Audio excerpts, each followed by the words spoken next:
Hey guys, ஒரு American science fiction படம் ஜூலை 12ஆம் தேதி ரிலீஸ் ஆக போகுது. இந்த படத்தோட பேரு டிஸ்க்ளோசர் டே.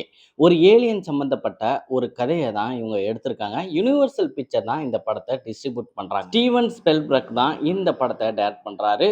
ட்ரெய்லர் பார்க்கறதுக்கு செம்ம த்ரில்லிங்கா இருக்கு. அதே சமயம் ரொம்ப டிஃப்ரெண்ட்டாவும் இருக்கு. ட்ரெய்லர்ல காட்டப்பட்ட காட்சிகள்னு பார்த்தீங்கன்னா, ஏலியன்ஸ் நம்ம பூமிக்கு வரப்போறாங்கன்னா, அதுக்கு முன்னாடி இந்த மாரி அறிகுறிகள் தான் காட்டும் அப்படிங்கிறத ரொம்ப தெளிவா இவங்க சொன்ன மாரி இருக்கு. ஏலியன்ஸ் வரப்போறாங்கன்னா, பூமியில என்ன மாரி விளைவுகள் நடக்கும்? வந்ததுக்கு அப்புறம் என்ன நடக்க போது? அவங்க மக்கள என்ன பண்ண போறாங்க? அப்படிங்கிற ஒரு எதிர்பார்ப்பு இந்த ட்ரெய்லர் பார்க்கிறப்பயே இருக்கு. எமிலி பிளண்ட் ஒரு முக்கியமான கதாபாத்திரத்துல நடிக்கிறாங்க. அவங்க தான் மெயின் ஹீரோயின் நெனைக்கிறேன். ஸோ அவங்களோட பெர்சன்னா பார்க்கறதுக்கு நல்ல டிஃப்ரெண்ட்டாவும், நல்ல த்ரில்லிங்காவும் தான் இருக்குங்க. சஸ்பென்ஸாவும் இருக்கு. ஆனா இந்த படம் தமிழ் டப்ல வருமா? வராதாங்கிறது கொஞ்சம் சந்தேகமா தான் இருக்கு. ட்ரெய்லர் இதுவரைக்கும் இங்கிலீஷ்ல தான் இருக்கு. மேபி படம் ரிலீஸ் ஆகுற சமயத்துல தான் தமிழ் டப் இருக்கா? இல்லையான்னு அனௌன்ஸ்மென்ட் பண்ணுவாங்க. ஸோ என்னோட சஜஷன் பார்த்தீங்கன்னா, இந்த படம் கண்டிப்பா தமிழ் டப்ல ரிலீஸ் பண்ணாங்கன்னா, நெறைய பேத்த ரீச் பண்றதுக்கு நெறையவே வாய்ப்பு இருக்கு.